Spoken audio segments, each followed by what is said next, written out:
Alright, the final testimony. I hope, because if there's another one, I'm probably going to commit Harry Carey here. Espella wanted to ring the bell no matter what, so we went up to the belfry. The festival celebrations had already started. The mechanism for ringing the bell was at a height even we could reach. The next thing I remember, it's coming to and running to Espella's side. I was shaking her until she finally opened her eyes. The next moment, we saw that nightmarish view. All strength abandoned us and we didn't know what to do. That was when we were found by my father and Mr. Cantabella. The bell can only be rung with a special mechanism? That's right. It was made in such a way that even a child could use it. It was probably constructed by my father. I suppose he wanted to make it possible for anyone to ring that bell. In light of the events that followed, it was clearly a very foolish decision. A mechanism for ringing the bell? I noticed something like that on the pillar when we went to the belfry earlier. We better take a note of it in the court record. Oh dear, fate can certainly be cruel. I have to agree.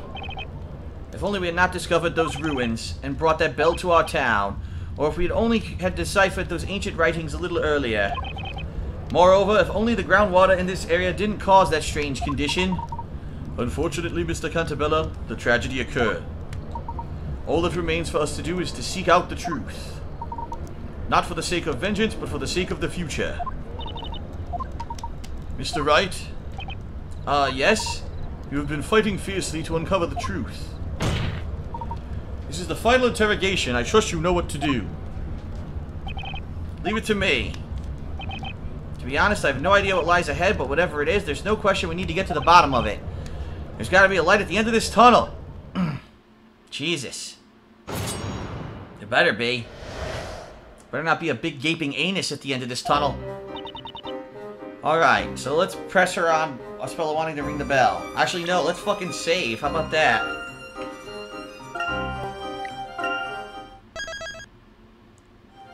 Alright. Hold it! You needed both pendants to access the belfry, correct? Espella asked me to bring my mother's pendant, so I did. That wasn't the only requirement, however. You also needed to solve a puzzle in order to use the contraption. I've always been a master puzzle solver. For me, it's a child's play, literally.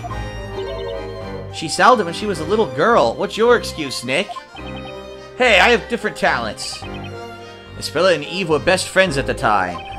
Eve is 2 years older than Espella. She used to be like a big sister to her.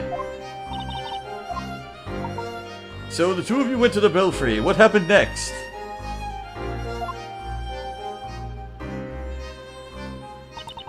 The festival celebrations had already started. The mechanism was a height even they could reach. Hold it!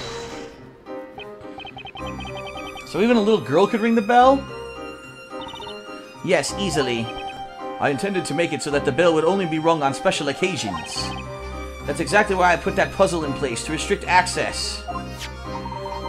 You also divided the key into the belfry into two components as an extra precaution. I was careful, but the same cannot be said of Newton, who constructed the mechanism as a whole. He presumably wished to make it so that even our young daughters could use it, meaning strength was not a requirement.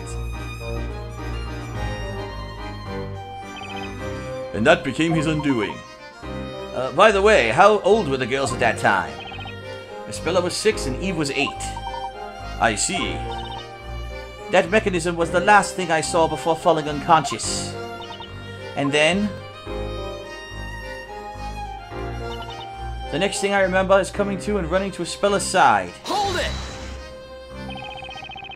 Do you mean that you fell unconscious after the bell was struck? Yes, I believe so. A peculiar condition causes an instant reaction.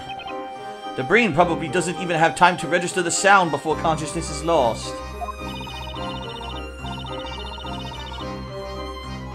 It was almost as if a slice of time had been stolen from my life. When I opened my eyes, I was lying on the floor. I lifted my head and saw Espella lying nearby. I sprang to my feet and ran to her side. And what about the situation in the town at that time? I was preoccupied with Espella, so I didn't notice it to begin with. At that time, was Espella still unconscious? Yes, I panicked a little and took her in my arms, hoping she'd wake up. I was shaking her until she finally opened her eyes. The next moment we saw the nightmarish view. So it was you who woke Espella up, witness? Yes, it was me. She was out cold, curled up on the floor until I shook her awake. And soon as she came to, she turned to look at the town, to that nightmarish view stretching out before us. Then you say nightmarish view. I can find no other words to describe it. We froze in terror at the sight. It took us a while to notice that smoke was creeping up the bell tower too. Our eyes filled with tears and we couldn't stop crying, perhaps because of the smoke.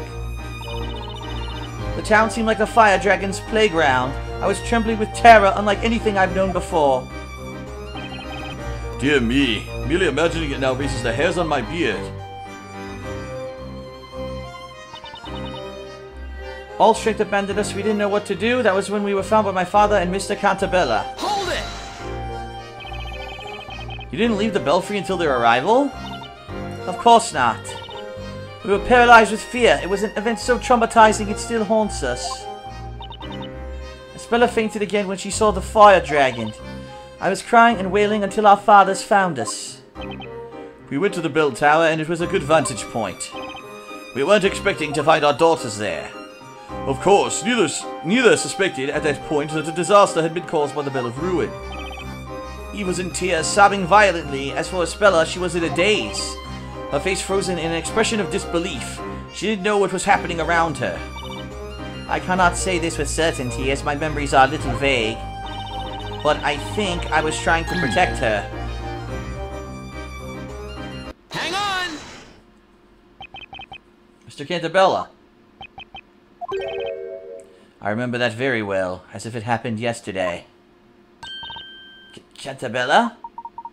Would you mind telling us what you saw? Eve! Espella! Are you alright? Daddy! Eve! What on earth happened here? It was Bazella! Bazella the witch! Bazella? What are you talking about? Bazella comes out whenever someone rings the bell, right? What have you done? You didn't...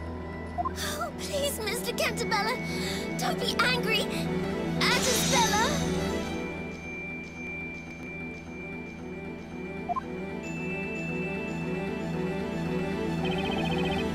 Eve said it with the most serious look on her face. Please, Mr. Cantabella, don't be angry at her. When she said that, I grasped the situation. I realized what had transpired in the belfry. And I thought to myself, I must protect these children. Eve.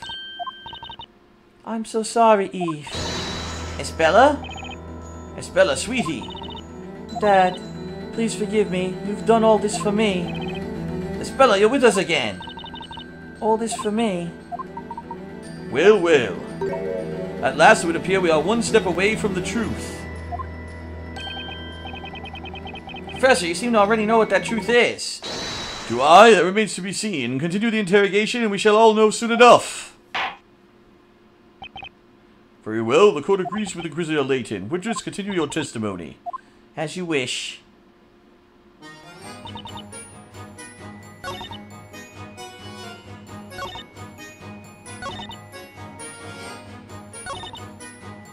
What am I supposed to do? Here, I'm gonna get a hint.